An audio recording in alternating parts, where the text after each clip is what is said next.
Reverend Father Robert Culat is a Catholic priest of the Diocese of Avignon, France. He is also known as Padre Bob. Aside from preaching, he is also an environmental and animal activist, as well as a vegetarian advocate. He loves animals and defends them, and is strongly against factory farming. You may be surprised that Father Robert Culat is well acquainted with heavy metal music and is a metalhead himself. Father Robert Culat is the author of various books and wrote his first book, L'Âge du Métal, Age of Metal, in 2007 after coming into contact with heavy metal music. In 2015, he published Méditation biblique sur les animaux, Biblical Meditations on Animals, after discovering the shocking treatment of factory-farmed animals. He also subsequently wrote Le Paradis Végétarien, Méditation Patristique, The Vegetarian Paradise, Patristic Meditations, and Cattle Decapitation, Gore Ecology, 2018. Supreme Master Television was granted the honor of an exclusive interview with Reverend Father Robert Culat in Paris on December 7, 2020. We will now share with you extracts of this very interesting and enlightening interview. In the previous episode, Father Robert Culat spoke about why he wrote The Age of Metal. Today, Father Robert Culat spoke about his vegetarian journey. Pour moi, ça n'a pas été une décision. Vous savez, il y a certaines personnes, ils pourraient dire le jour. Je suis devenu végétarien, c'était tel jour. Non, moi, ça ne s'est pas fait comme ça. Ça a été un processus progressif. Je me suis intéressé au système alimentaire mondial et je me suis dit, c'est une question que tous on se pose, je crois, à un moment ou à un autre. Comment ça se fait qu'il y ait encore de la famine dans le monde, qu'il y ait encore des enfants qui meurent de faim, alors que ça déborde de richesses de partout. Certes, il y a des pays dits pauvres, des pays riches. Et ça, si vous voulez, c'est une question aussi qu'un homme que j'apprécie beaucoup, qui s'appelle Jean Ziegler, qui est un Suisse, et qui a été observateur à l'ONU pendant des années sur la question de l'alimentation au niveau mondial. Quand il parle, Jean Ziegler, qui est un spécialiste de la question de la famine, de l'alimentation dans le monde, il dit, de manière très crue, chaque enfant qui meurt actuellement, c'est un crime. Il utilise le terme de crime. Et pourquoi il dit ça? Parce qu'il dit, on pourrait l'éviter. On peut absolument éviter tout ça, mais ceux qui nous gouvernent ne le veulent pas. Je me suis intéressé à cette question de l'alimentation. Pourquoi il y a la famine? Pourquoi tout ça? Logiquement, au bout d'un moment, si vous étudiez ce thème, forcément, vous allez tomber sur un sous-thème qui s'appelle « Industrie de la viande ». C'est inévitable. Surpêche. Et là, vous commencez à comprendre des choses. Et vous vous dites, tiens, la déforestation dont on nous parle tant en Amazonie ou en Indonésie ou ailleurs, c'est pourquoi on massacre ces forêts qui sont un patrimoine extraordinaire de l'humanité et qui en plus sont vitales pour notre survie. Par exemple, si on parle, pas pour l'Indonésie, mais si on parle pour l'Amérique latine, le Brésil, enfin ces pays-là, bon, c'est pour faire des cultures intensives de soja, par exemple. Bon, souvent en plus du soja OGM, vous voyez. Bon, tout ça c'est merveilleux. Et ce soja, il sert à quoi? Il ne sert pas à nourrir les Brésiliens. Le Brésil, c'est au contraire un des pays où il y a beaucoup de pauvreté, beaucoup de famine, mais il va servir à nourrir les porcs de Bretagne, dans nos élevages en Bretagne. J'ai commencé à comprendre comment fonctionnait cette industrie de la viande.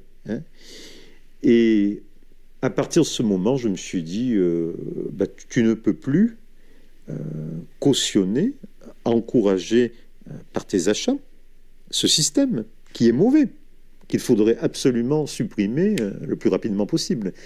évidemment, j'ai pensé aux animaux, eux-mêmes, hein, pas seulement aux dégâts écologiques de cette industrie de la viande.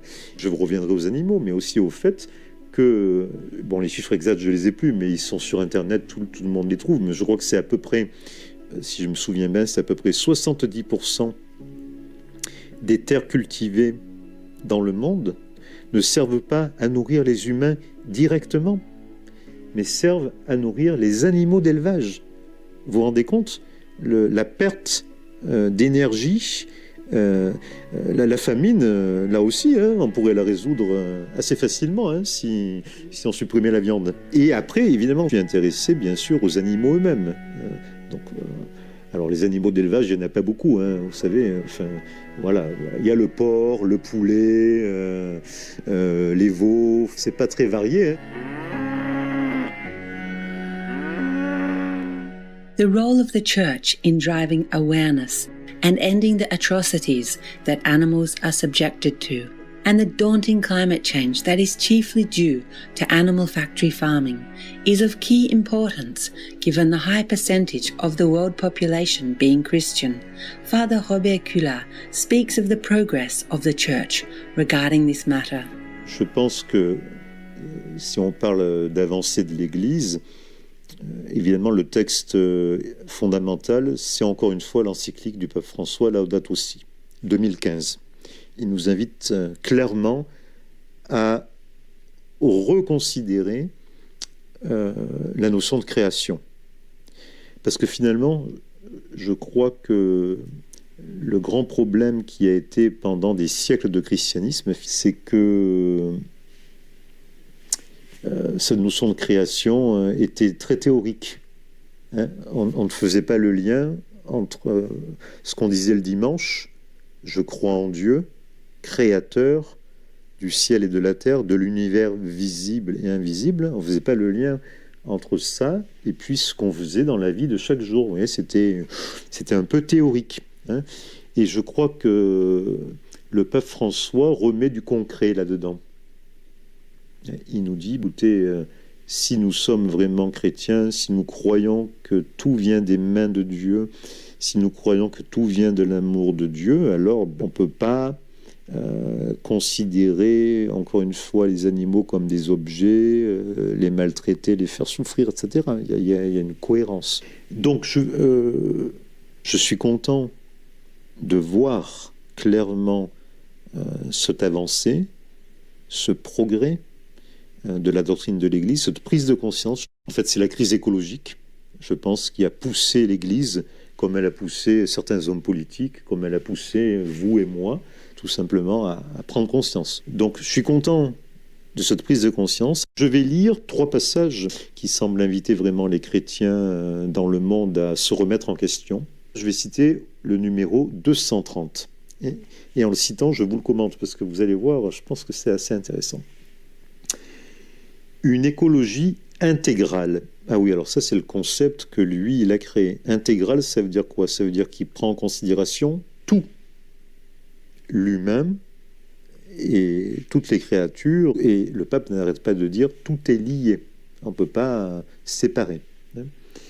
Une écologie intégrale est aussi faite de simples gestes quotidiens. Vous voyez, il descend dans le concret.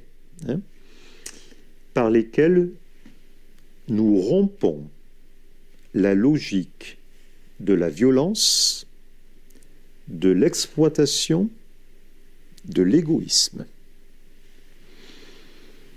Alors, évidemment, il ne parle pas de l'industrie de la viande, mais, excusez-moi, la logique de la violence et de l'exploitation, de l'égoïsme, c'est une bonne définition de l'industrie de la viande, vous ne trouvez pas? Elle est parfaite. Donc il faut la rompre, cette logique. Hein. Et la suite. En attendant, et ça c'est très intéressant, le monde de la consommation exacerbée, la surconsommation de beaucoup de choses, mais aussi de produits animaux, évidemment, de viande. Donc le monde de la consommation exacerbée est en même temps le monde du mauvais traitement de la vie sous toutes ses formes. Mauvais traitement de la vie sous toutes ses formes. Là encore, c'est une parfaite définition de ce qu'est aujourd'hui l'univers de l'industrie de la viande, des abattoirs, des élevages industriels et tout ça. Le mauvais traitement de la vie. Hein, voilà. Et en gros, c'est intéressant parce que le pape dit, finalement, pourquoi il y a un mauvais traitement de la vie? Alors il ne dit pas dans l'industrie de la viande, bon, mais quand même, on peut penser que ça en fait partie. Ça, c'est la première citation. Une deuxième citation, numéro 220. Ça, c'est toujours au niveau du pape universel. Cette conversion, c'est un mot fort, hein, parce que la conversion, d'habitude, on en parle quand on passe de l'incroyance à la foi. Hein. Cette conversion écologique implique aussi la conscience amoureuse de ne pas être déconnecté des autres créatures. Et le pape insiste beaucoup sur le fait que, certes, l'homme et la femme sont uniques, mais ils font partie de la famille des animaux. Et plus largement de la famille de toutes les créatures. Et d'ailleurs, je rappelle, en commentant ce paragraphe, que dans le premier chapitre de la Genèse, c'est très intéressant, les animaux terrestres sont créés le même jour que l'homme et la femme. Hein? On n'a pas séparé la création des animaux terrestres de la création de l'homme et de la femme. C'est le même jour. Les poissons et les oiseaux, eux, sont créés avant. Je reviens au texte. Donc, la conscience amoureuse de ne pas être déconnectée des autres créatures, de former avec les autres êtres de l'univers une belle communion universelle. C'est magnifique. Une belle communion universelle. Et là, on voit Isaïe. Relisons Isaïe chapitre 11, c'est exactement ça. Cette belle communion universelle. Le croyant ne comprend pas sa supériorité, parce que le pape maintient qu'il y a une supériorité de l'espèce humaine sur les autres espèces animales, comme motif de gloire personnelle ou de domination irresponsable, mais comme une capacité différente, lui imposant à son tour une grave responsabilité qui naît de sa foi. Grave responsabilité. Si on est les prêtres de l'univers, si on est les rois de la création, eh bien, on a une grave responsabilité vis-à-vis des autres créatures. Donc, attention. Là, je crois que c'est très très clair quand même.